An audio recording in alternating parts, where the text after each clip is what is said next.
directly towards that. So thanks very much to the panel. We're going to move now to our last final theme for the day, which is about looking at some transformational projects that are going on around the area. And we're going to hear from four presentations about four different issues. We're going to hear about some work from Sustrans. Matthew Barber is going to join us. Lee Galloway from Highways England is going to talk to us about the Black Cat improvements. Mayor James Palmer from Cambridgeshire is going to talk to us about autonomous metro. But first, Rob Brighouse. Welcome, Rob. I believe you are in the wings. Rob, chair of East West Railway Company, a project you heard a little bit about earlier on when Emily talked to us about the work she was doing as a graduate engineer. But Rob, chair of East West Railway, what is the project all about? Where are we at the moment?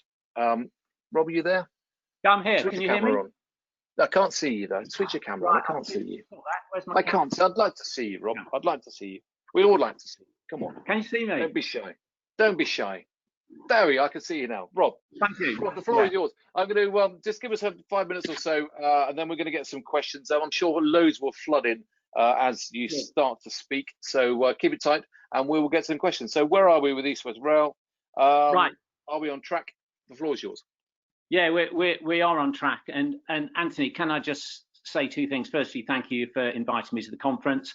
But secondly, in this sort of post-COVID world, I think the importance of what we're doing on East West is increasing even further. Greg Smith said it all this morning when he said East West Rail will be a game changer. It was lovely to hear those words from Greg. And basically, what have we got? We've got a corridor that is a massive contributor to the UK economy already. We've got Oxford and Cambridge with its life sciences, which is so topical just at the moment. We've got Milton Keynes and Cranfield with aerospace, with advanced engineering. And let's be clear, none of these great industries can thrive on home working. People need to travel, people need to visit laboratories, workshops, etc. And so, as Greg said this morning, East West Rail is both transformational and it's essential in maintaining this sort of economic advantage, whilst at the same time maintaining the high quality of life for those who do live on the route and will live on the route. And Anthony, picking up your comment, I was very pleased to listen to Emily this morning, Emily Seabrook, talking about what our customers of the future will want. And she talked about connectivity, she talked about net zero being a factor.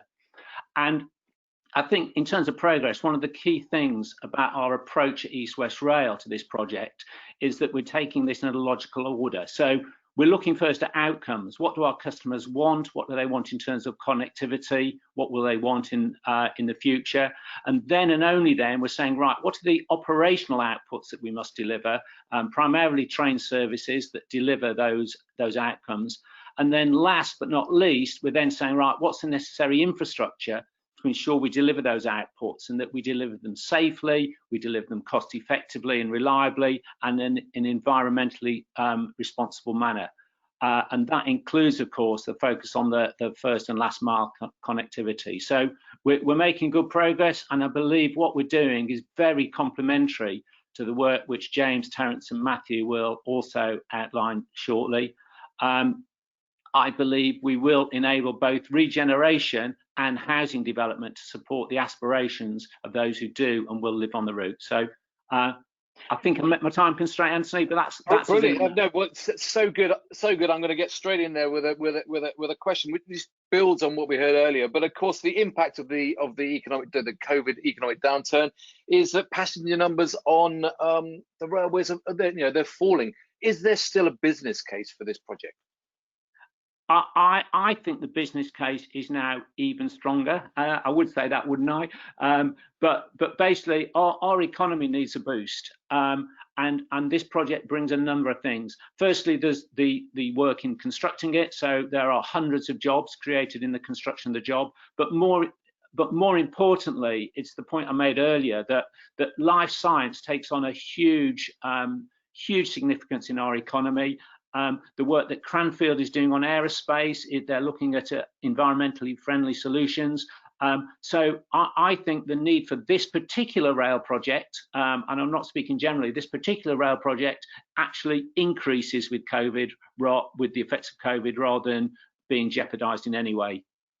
Well, there were also some comments earlier this morning about the our natural kind of gravitation towards the Grand Projet, whereas which are measured in the billions, whereas millions could be invested in some active travel projects, which would arguably make differences to communities on a greater scale. I mean, are you aware of that? How do you balance that? And yeah, I mean, I don't disagree with it. So as I said, the speakers who follow will talk about some of those projects. I think that a lot of what we do is complementary. So for example, when I was working at Chiltern, we were opening new parkway stations, but clearly access to those, so road improvements, cycleways, all important factors. So I don't look on it as an either or. I think we're working as a team to deliver the best connectivity to those who do and will live in this corridor. Rob, well, let's hear from the next member of the team then. Thanks very much. Mayor James, are you there? Can you switch your camera on? Are you there? I'm hoping that Mayor James Palmer, Mayor of Cambridgeshire and Peterborough is, yes, you are there. Mayor James. I am here. Welcome. Good afternoon. Welcome. You're going to talk to us about the Cambridge Autonomous Metro and, I suppose, where does it sit in terms of priorities in the region? James. Well, I mean, the reality is that the Cambridgeshire economy is one of the very strongest economies outside of London. I think there's us and a little bit of the West Country that pays into the UK Treasury, and everybody else takes. So how we harness that and how we put Cambridge in a position and Cambridgeshire in a position to be internationally competitive over the next 30, 50, 100 years is a test for the politicians of the area, and certainly the test for me. The negative issue around the growth of Cambridge as an economy is that it's happened pretty much within about a 3-mile radius of the city. So all this talk of Silicon Fen is nonsense. I don't think the Cambridge bubble extends into the Fens at all. And my job, of course, is to try and improve the opportunities for Cambridgeshire and Peterborough as a whole, and of course to spread that Cambridge wealth, not thin it out, but to spread it across a wider area. The Cambridge economy is being hampered by several things, one of which is extreme house prices, 13 times the average wage. If you want to buy a house in Cambridge, thank you very much. And also a lack of housing development. We're building in Cambridgeshire and Peterborough 5,000 fewer homes per year. So the vision for Cam Metro is very simple. We connect the science parks of Cambridge by going under Cambridge. Please don't be mistaken that we're trying to build a London Underground for Cambridge. That's not the case. But we connect the science parks, we connect the university. We also bring forward new sites for garden towns and create sustainable growth across the Cambridgeshire economy. People talk a lot about the 15-minute city. Well, with world-class public transport in and around Cambridge, we will be able to create a solution where people are no more than 15, 20, 30 minutes from the centre of the city, but also they have the ability to live in exceptional towns and exceptional garden towns. And of course, we also protect the villages and towns of Cambridgeshire from further inappropriate development. The Metro will, of course, bring forward land, it will bring forward opportunity, and it will bring forward further investment. Certainly, world-class public transport delivers growth. There's no doubt about that, but it does it sustainably. The exciting thing, of course, that we're looking at here is because of modern technology, we can do things over a wider distance or over a wider area and in an area and the type of place that's previously previous thinking has been you cannot deliver world-class public transport in somewhere like Cambridgeshire because of size. And modern technology, I believe, challenges every fibre of that thinking. What we're trying to prove in Cambridgeshire is that we can deliver transport that you would expect in a major city of probably 500,000 to 5 million, plus in an area of relatively low population. And it's autonomy that does that, and it's technology that allows us to bring forward the very best system. So we're working with some of the great Cambridge brains, as you would expect. Dr. David Cleverley and Professor John Miles have been working on a technological solution that will mean that tunnels can be smaller and therefore cheaper, and our routes into the Shire can be less harmful to the environment, narrower, and certainly still deliver the solution we need. It's a really exciting project, and it's unusual because the usual thing for government or local government to do is shy away from technological advance and hide behind the fear of failure, and therefore only bring stuff out that's been going and worked on for the last 50 years. In reality, we've had electric metros in the UK since 1905. Are we really saying in 2020 that we can't develop new technology that could be better? And I think post-COVID as well, creating the kind of system that we are aiming to deliver, which would be a system of linked pods, autonomous pods, the ability for example, to completely cleanse each one of those pods between journeys is very simple. You can build that into the technology. So we're listening to the world's greatest experts. We are taking into account COVID and the effect on public transport, and we're also trying to make sure that the Cambridgeshire economy stays a jewel in the crown of UK PLC. The reality, though, James, is, and it's a great project, and the technology is fantastic. The reality is that historically, metros have been comparatively expensive to deliver, and in a time when local authorities, are under the cost in terms of financing, is it ambitious to think that that kind of investment is right now? Well, first of all, yes, it's ambitious, and I absolutely do not shy away from ambition. And I know that we have to make sure the right solution comes from Cambridgeshire. I think, and this is where I think we need to change the mindset. When you talk about metros, you're talking about light rail. That's really what you're talking about. And yes, light rail is very expensive. Not only that, it's over the capacity that is needed for this system. If we were to put in a DLR, for example, I'm pretty sure that the hourly capacity of DLR is some 27,000. Even with the growth of the Cambridgeshire economy over the next 30 to 50 years, we still would not need that kind of capacity. So we would be wasting money before we even started. The system that we'll be putting in will give us capacity for between 7 and 10,000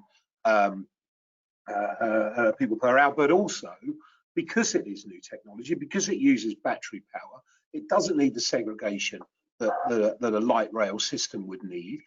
It can be delivered through the countryside on far cheaper technology than the old systems. And I said, it's 2020 now. We really should be moving on from Victorian technology. So by Victorian technology, I imagine you're directing that at Rob and his East West Rail, are you? I mean, can the two systems sit hand in hand? Are they complementary, or is it one or the other? Are you battling it out for the money? No, absolutely not. We're certainly not battling out for the money, and the reality is that the systems will be complementary. Rob's system, fantastic. It opens up a corridor east to west. It solves one or two of our travel to work, or one travel to work route partially. But the reality is, I'm fully behind what Rob's trying to achieve with East West Rail. But effectively, if you're going to dump 10,000 people on Cambridge South Station every day, potentially, where are they going to go? Because currently Cambridge is snarled up. It does not have a road network that's capable, and it doesn't have, therefore, a public transport network that's capable. What the metro can do, absolutely, you'll be able to get off in exactly the same way you can at King's Cross and get straight onto the metro and get from where your heavy rail destination to your light metro destination beyond. And it allows more than just complementary. It really makes each system can make the other thrive. Great. I'm gonna part of that thought, Rob, I know you want to come back there, but we'll come back at the panel session. I want to hear from a couple of the projects first. Thanks, Mayor James, for setting out a fascinating project. Let's hear now from Lee Galloway. Lee, welcome. Lee is the project director for the A428 Black Cat to Caxton Gibbet Improvement Scheme, a road scheme Highways England's been planning for a while, and just come back from the latest public consultation, I believe, in the summer. Where are we now? What's got to happen next? And how does it fit with the transformation of the region, Lee? Hi, Anthony. Yes, so as you said, we've just completed around a supplementary consultation during the summer, and heard a few of your speakers talk earlier about how we need to innovate, and certainly for our team, carrying out consultation during that period has been particularly challenging, but pleased as well that we've been able to deliver a solution that's been able to give people the opportunity to engage with the consultation in a new and different ways. So some really good feedback from that work that's been done, and that leads us forward to our application for development consent order, which is due later this year, and that's a key next step in the scheme in order for us to be able to progress towards construction, with construction expected to start in 2022. So we have, as a project, we have a number of works on the ground at the moment. For those in the area may have seen some of those being carried out in terms of informing our application ready for submission. But this, like the other schemes that you've heard from today, is together with the other schemes, this is providing real connectivity to the region. So for our scheme, that's improving journeys between Milton Keynes and Cambridge and beyond. And so the key junctions in this scheme, so Black Cat in particular, I'm sure most people will be familiar with, it's a particular congestion hotspot. And so this is relieving those congestion and providing a reliable journey between those locations. The existing A428 is single carriageway. If you've travelled along it before, certainly in the morning and afternoon rush hour, you'll know that that's no longer fit for purpose. It's over capacity, and that creates a lot of problems for the villages that are located around that area as well. So this scheme will help provide reliability in terms of journey between those locations, and provide some relief to some of the villages and the people and communities that sit around the current area of the A428. The existing A428 will also be retained as well, so there will be some local access as well, providing them with an opportunity to still connect with the network, and also further afield in terms of connectivity from St Neots down into and beyond to Cambridge and Milton Keynes. So some good opportunities there for this scheme to really help connect people across the community. Thanks, Lee. Certainly, it can be described as there's a bit something of a Marmite scheme. There's a lot of people who really, really want that investment. Some people who are not so keen. But it seems that progress is being made. We're going to come back to some questions on it in a wee while. We're going to hear from Matt Barber first. Matt is head of partnerships at Sustrans, the cycling organisation, charity, I suppose. Yes, it is a charity. Matthew, tell us about your plans for active travel in the region, and particularly the Varsity Way project. Yeah, great. Thanks, Anthony. Hi, everyone. So yeah, I'm going to talk about the Varsity Way. A bit different from the rest of them because it's already there. It's a 124-mile route on the National Cycle Network, which connects the university cities of Oxford and Cambridge. But sort of before we sort of go in and drill into the project, I just want to talk a little bit more about the National Cycle Network, because I think it's useful context. And it's been in the news quite a lot. You might have seen just last week it's turned 25 years old, but I think it's arguably had its toughest year since inception. So back in 2015, we actually audited every single mile of the 16,575 miles of the National Cycle Network. And then in 2018, we released our Paths for Everyone report. Some of you may have read it. Some of you may have almost certainly seen the newspaper headlines, because essentially we came out and said it's crap. Over 7,500 miles of the National Cycle Network were deemed to be very poor, which means that it's not safe for an unaccompanied 12-year-old to ride on. And then, yeah, fast forward to July of this year, and we've just gone through our first ever phase of removal and reclassification of on-road sections of the National Cycle Network. And so over 19% of the National Cycle Network is now only signed for experienced cyclists only, and really importantly, 4.5% that's over 750 miles, have been removed entirely from our network, and that's due to average daily volumes and average daily speeds of motor vehicles being just too high.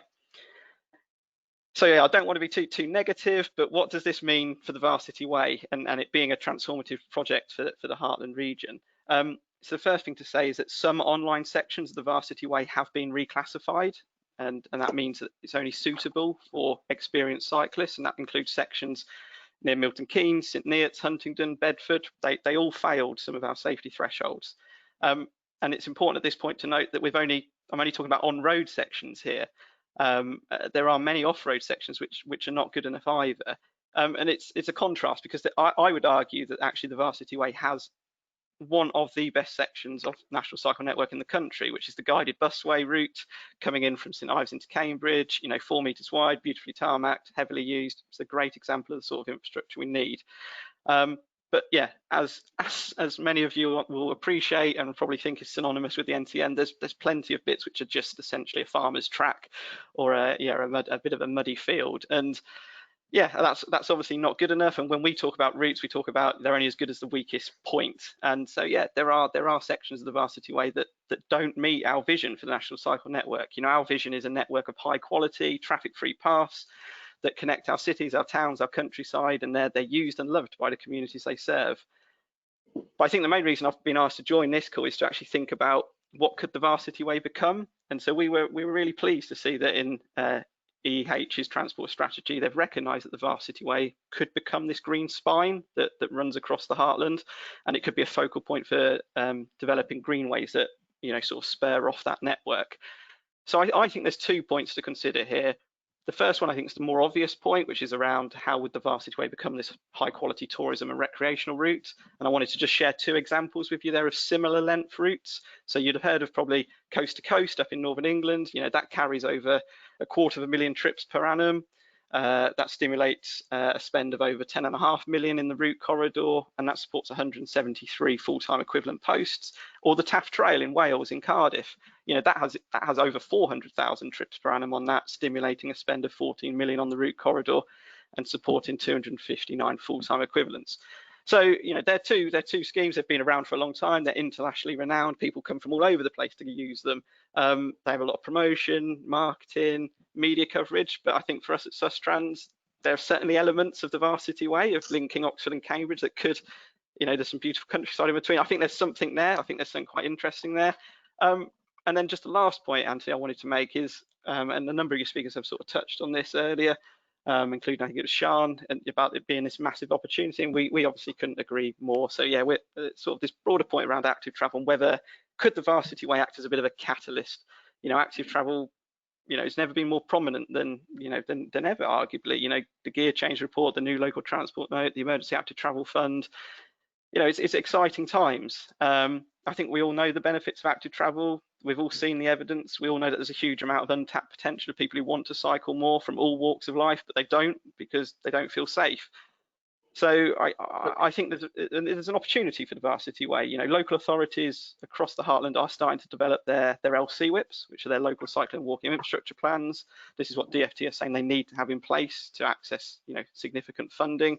And these are ambitious plans to actually put in high quality routes to help people walk and cycle. So I think for me, how do we link these emerging local networks into the Varsity Way? Could the Varsity Way become this coherent, continuous, safe, inspirational, nationally renowned, significant green spine running through the Heartland that we can all point to and say, this is brilliant, this is what we need more of?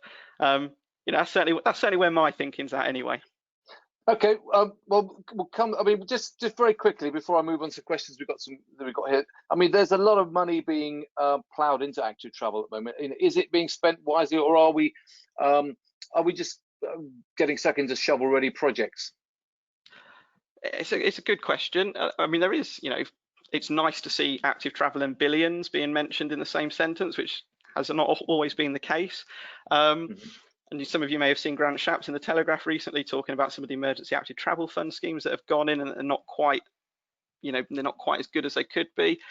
I'd say local authorities have been put under a huge amount of pressure and strain to move very quickly. I think on one side they have to, because there was this opportunity with road usage was so low. And a lot of people had taken up walking and cycling during lockdown, and people were enjoying having fewer vehicles and exploring their local environment. So I've seen some good schemes, I've seen some poor schemes, I've seen, unfortunately, I think is often the case, a lot of it's become quite political as well. And that does make the delivery of it challenging. DfT should be making an announcement fairly soon on tranche 2 of the Emergency Adaptive Travel Fund, which will give local authorities a little bit longer to actually start to consult on some of these and engage the communities. But for me, the most important point was Grant Shapps, he actually acknowledged, he said, we just need to concentrate on that silent majority. The silent majority do want more walking and cycling. They do want safe, separated space for walking and cycling. And they are willing to do that at, okay. That means taking space from motor vehicles too. A couple of quick questions from the boards. We're running short on time, but I want to get some updates. Firstly from Rob and then from James. Updates, EWR, this is from Owen O'Neill. EWR, when will we be seeing alignments and budgets for the central section, and when will the bad joke of building a new railway that isn't electrified from day one be put back in scope? Rob. Right, thanks for that, Anthony. Sorry for the dustbin man outside making all the noise. So yeah, thanks for the questions. Owen's close to this project. He knows that we're working closely with DfT and Treasury to get the full go ahead on the target cost for the first part and get that all signed off. We are now working towards our detailed consultation. We've announced our preferred route, as most people will know, and we'll be working towards the detailed sort of development and consultation into next year. Okay, and a question just going on from Alex Bobbleton. Can we have an update on the local Bletchley to Bedford stations? Yeah, that is part of the overall scheme. And again, on that one, clearly it's a short railway with a frequent stopping pattern, and we want to look at the solution that actually brings the most benefit to the communities. So we've got to look at station stopping, we've got to look at overall line speed, we've got to look at level crossing. So we're actively considering all of that work now to do that and consult on what will be the best solution overall for the communities, both on that part of the route and on the route as a whole. Okay, James, what's the next steps with CAM? This is from Tom Seymour. What's the next steps with CAM? OBC for the City Tunnel section to be finalised. Is that on track?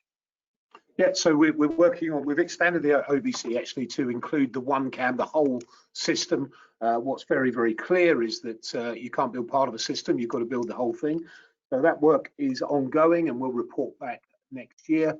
We have set up a special purpose vehicle to deliver the system. We've looked at how other major infrastructure has been delivered across the UK and across the world, and we've listened to the world experts on that, and they've advised us to set up a special purpose vehicle.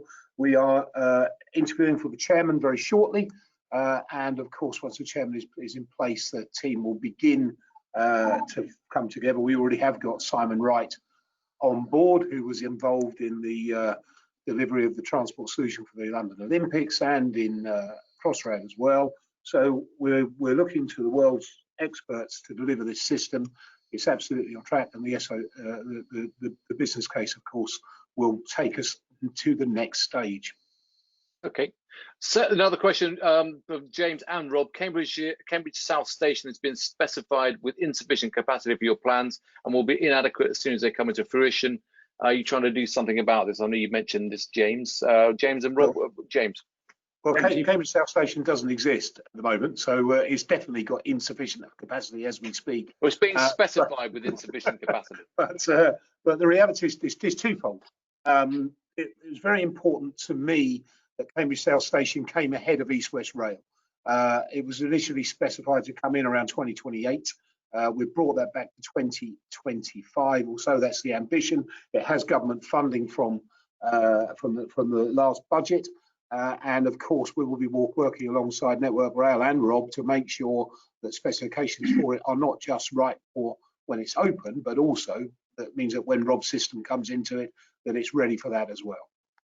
Okay, yeah, Rob? And I just support what James said. I think the premise is wrong, Anthony. We've been looking at that, both the station and the route actually. So we've got to build the station. We've got to make sure the signalling capacity accommodates what James has described and East West Rail as well. So I believe that station and the corridor will be built to the correct capacity. Can you please talk to communities, not just rail users? Well, the answer is we're doing that already. We've been out for consultation. We've put ourselves around. We've visited many sort of village halls and local communities. We've done informal consultation online, and so yeah, please, we're talking to you, and we want to hear what you say.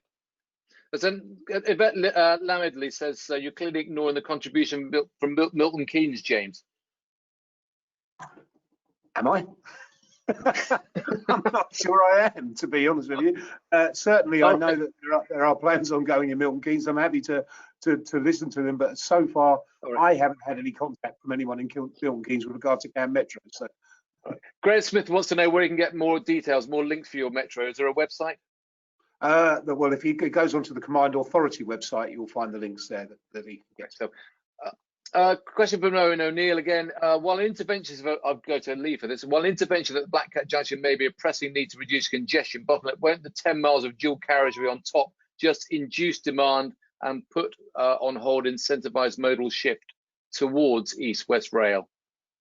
Lee, I think the two schemes are looking at kind of different communities in terms of those journeys, Anthony. So I think they're complementary. I don't think I think both business cases stand up in their own right. I'm sure Rob will comment otherwise, but yeah, I think this is not about one trumps the other. This is about how we work together as the schemes come together. The Black Cat scheme is ahead of the other two schemes, so yeah, obviously the emphasis there is to make sure that's joined up, and I'm sure everybody wants the same thing there. Okay, I'll finish with Matt because we are banging out of time. A lot of cycling, a question here from Rupert Ziela. A lot of cycling we observed in Buckinghamshire was additional trips for leisure rather than mogul shift away from private vehicles. Should we be emphasising access for leisure cycling instead of focusing on work trips? There's another question that says, bring back the local cycle and walking infrastructure plans. From Victoria Jazova. What do you think about this work versus leisure trips, Matt? Yeah, I mean, I think it's an interesting one. Like for me, my focus is I'm really interested in trips less than 5 miles. We know 2/3 of all trips are less than 5 miles. They're the ones that can easily be replaced by walking and cycling, and we need to make sure that we've got the right environment for that to happen. I think it's a fair point that during lockdown we did see a lot of people. You know, they sold 1.3 million bikes during lockdown across the UK. You know, extraordinary numbers of people going out with their families on bike for the first time, and people enjoying that. So I think there is a way to transition that across, and actually evidence shows that people will. You know, it's very different from going for a family ride at the weekend to then saying, actually, I'm going to cycle to work, I'm going to cycle to the shops, or I'm going to cycle the kids to school. But you know, evidence shows that with the right infrastructure, that can happen. But yeah, there's clearly a challenge here, isn't there, as traffic numbers start to increase. Thanks a lot. We're going to move now to the final session, but before you go, panel, the final section, basically, we're going to be putting Martin Tugwell, Programme Director for the Heartland, on the spot. Any thoughts that Martin should be kind of having in his mind when he plans his way forward for the next year? How does he make sure that the Heartland accelerates forward faster next year than it has this year? Rob. Two things, and Martin does this already. Make sure we stay joined up as we speak with government, so that we are of one voice, and that we get good support from both Department of Transport and Treasury, who are critical to our success. And then secondly, to log what we four panelists have just said. We're not competing with each other, we're working in a complementary manner to give a really fully joined up connectivity for this arc. Great. Lee?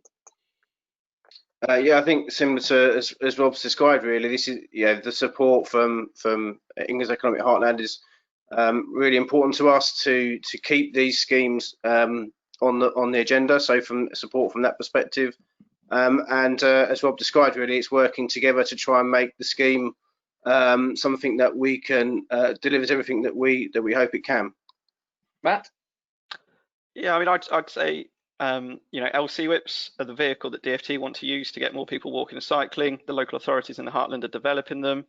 But, you know, with the new guidance that's come out through the LTN, this is a step change in the funding. It's a move from encouragement to enabling. So anything that Heartland can do to work with local authorities to bring them together so we build good quality stuff, all the better. And James. Collaboration, collaboration, collaboration. Right.